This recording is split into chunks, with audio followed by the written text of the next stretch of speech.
Makanya subhanallah, semakin anda mantap imannya terhadap takdir, semakin hidupmu jadi nikmat. Saya kasih contoh. Tidak ada persoalan masalah takdir baik. Itu bukan masalah bagi kita. Justru kita bertambah senang kalau kita mendapatkan takdir yang baik. Tapi yang menjadi persoalan bermasalah bagi kita adalah takdir buruk. Ketika ditimpa musibah, ketika ada ujian, ada sakit, kesulitan, penghasilan yang tidak mencukupi, dan banyak masalah keluarga, masalah rizki, masalah sama majikan, masalah di kerjaan, itu yang membuat banyak beban fikiran.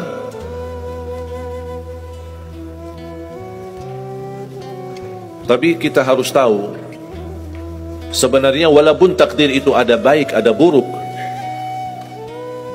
kenyataannya buruk, nampaknya buruk, tapi hakikatnya baik. Hakikatnya baik. Tapi kapan kita bisa tahu takdir yang buruk ini bisa menjadi baik bagi kita? Belum tentu sesaat terjadi ujian itu. Bisa jadi belakangan, bahkan bisa menjadi sekian lama baru kita tahu dan sadar ternyata takdir itu baik bagi kita.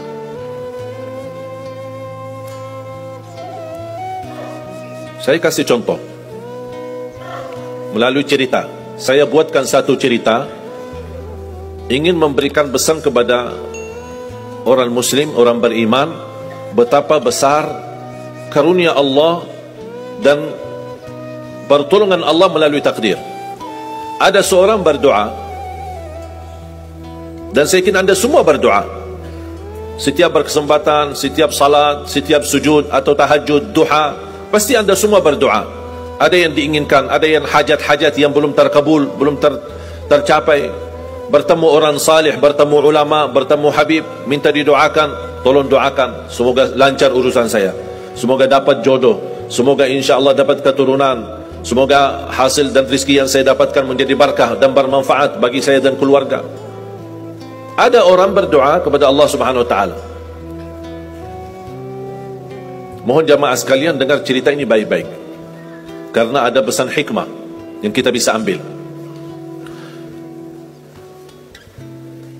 Orang ini berdoa tapi tidak melebihi selain doa meminta jodoh yang salihah, yang cantik, yang kaya. Itu aja doanya, dari lain. Setiap salat, ya Allah jodoh yang salihah, yang cantik, yang kaya. Tahajud, ya Allah jodoh yang salihah, yang cantik, yang kaya. Tahajud, ya Allah jodoh yang salihah, yang cantik, yang kaya. Doa pas buka puasa, itu aja doa, dari yang lain.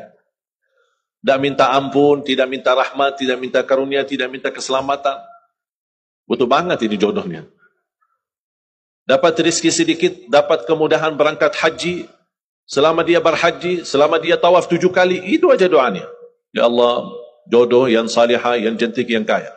Safa Marwah sa'i, ya Allah, jodoh yang salihah, yang cantik, yang kaya. Dari yang lain. Ketika satu malam dia sudah di tengah air, berjalan malam hari santai-santai di kampung sambil membayangkan jodohnya, menghayal bagaimana cantiknya. Pas di dalam perjalanan dikejar anjing. Dia lari, dan justru anjing semakin lari semakin dikejar. Makanya kalau ketemu anjing jangan lari. Akhirnya anjing berhasil gigit kakinya, berdarah. Datang mobil ambulan dibawa ke rumah sakit.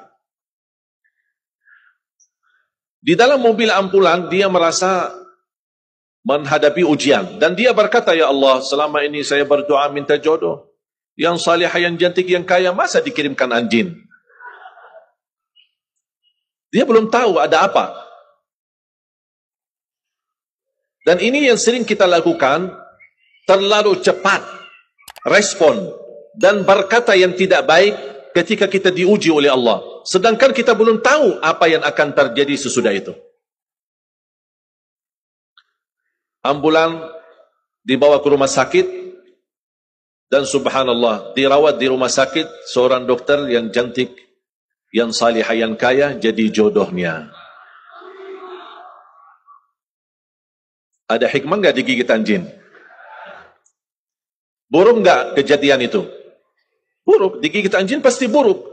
Tapi ternyata di dalam keburukan Allah menyediakan sesuatu kebahagiaan, sesuatu kebaikan, tapi kita belum tahu. Ternyata Allah sudah kabulkan doanya. Allah sudah kabul. Cuman kadang-kadang proses menabulkan doa itu ada di antara doa kita yang memang prosesnya lewat takdir buruk. Allah sudah kabul. Kata Allah, aku sudah kasih. Tapi tunggu. Seperti ini orang. Doanya terus. Ya Allah, jodoh yang salih, yang cantik, yang kaya. Jodoh yang salih, yang cantik, yang kaya. Allah sudah kabulkan doanya, tapi jodohnya ada di rumah sakit. Berarti harus sakit dulu. Gimana cara sakit dulu? Allah punya bermacam cara. Berbagai macam cara. Bisa sakit, tiba-tiba sakit. Bisa apa saja alasannya. Di antaranya, tentara Allah yang ada di bumi. Semua yang bernyawa makhluk Allah. Batu dan taat kepada Allah Subhanahu wa taala. Di antaranya anjing. Allah perintahkan gigit si fulan biar ketemu jodohnya di rumah sakit. Jalanin tugas. Memang kita menyesal ketika terjadi kecelakaan, tapi kita tidak tahu apa hikmah di belakang kecelakaan itu. Dan sering saya bilang sama jamaah, mudah-mudahan Allah kabulkan semua hajat-hajatmu. Walaupun digigit. Mau nggak digigit anjing dulu? Sebenarnya kalau kita tahu rahasia takdir, apapun yang akan terjadi, kita tidak ada kekhawatiran.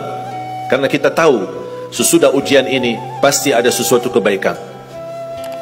Dan yakini Bapak Ibu, Allah Subhanahu wa ta'ala maha baik. Allah tidak senang menyusahkan hambanya. Tapi kadang-kadang proses untuk menuju kebaikan ada kesulitan dan tantangan. Seperti cerita seorang bapa yang bercita-cita untuk berhaji. Saya bertemu seorang jamaah, usia sudah mungkin 80-an, 80 tahun lebih. Saya pas bertemu diceritakan ini marbot masjid, ahli masjid. Saya berdialog bertahun-tahun, Masya Allah, kerjaannya hanya lap-lap masjid, bersihkan masjid, jaga masjid. Saya berkata sama beliau, Pak, apa yang Bapak inginkan? Tahu nggak jawabannya apa? Saya ingin haji. Tapi saya orang tidak mampu. Doakan mudah-mudahan saya bisa haji. Saya bilang, insya Allah Pak, kalau soal haji, soal umrah, itu tidak tergantung dengan kemampuan. Ada orang yang tidak punya uang sama sekali, tapi dapat dipanggil bisa haji. Karena haji dan umrah itu hadiah dan panggilan Allah Subhanahu wa ta'ala bagi hambanya. Bahkan justru ada orang yang banyak hartanya, tapi tidak tertutup hatinya untuk ke tanah suci. Boleh kita bercita-cita, berkeinginan ke tanah suci, tapi jangan digantungkan persoalan ini masalah kemampuan. Nanti kalau saya ada uang, saya mau haji dan umrah. Belum tentu. Saat sudah ada uang, belum tentu haji dan umrah, kalau belum dipanggil oleh Allah Subhanahu wa ta'ala. Saya berkata sama beliau, Bapak, kalau sudah saatnya dipanggil oleh Allah, pasti Bapak akan berhaji. Kira-kira berjalan hidup kita enggak kalau kita semuanya kaya? Bisa berjalan lancar? Masa enggak? Semuanya kaya raya. Gimana kehidupan kita sehari-hari? Berjalan lancar tidak? Kenapa tidak?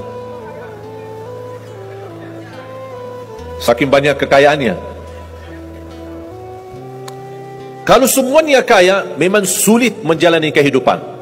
Contoh, cari supir. Siapa yang mau supirin kita? Sama-sama kaya. Datang minta tolong sama teman. Boleh nggak ini cariin supir? Aku aja lagi cari supir, tidak dapat. Mau punya perusahaan sendiri, butuh tenaga kerja kan? Semuanya orang kaya. Buat apa kalau mereka semua kaya, masing-masing punya pabrik, tapi tidak ada yang bekerja? Sulit nggak jalan hidup? Sulit. Sama sebaliknya, kalau semuanya di bumi miskin, susah. Kira-kira gimana hidup kita? Ya susah juga. tidak bisa lancar hidup di dunia. Setiap ada orang datang minta tolong, Pak, apalagi saya, Pak, saya aja susah. Tapi makanya ada hikmah, Allah menjadikan ada yang kaya, ada yang miskin. Yang kaya menutupi kebutuhan yang miskin, miskin juga menutupi kebutuhan yang kaya, saling mengisi. Supaya apa? Supaya dunia ini berjalan, hidup kita berjalan. Tapi coba bayangkan kalau semua orang kaya tidak mau membantu orang miskin, dan semua orang miskin sombong, tidak mau melayani orang kaya, gimana kehidupan kita? Susah. Makanya jemaah sekalian, kunci anda sukses dunia akhirat, percayalah takdir. Dan semua takdir itu baik, tapi kita belum tahu rahasianya.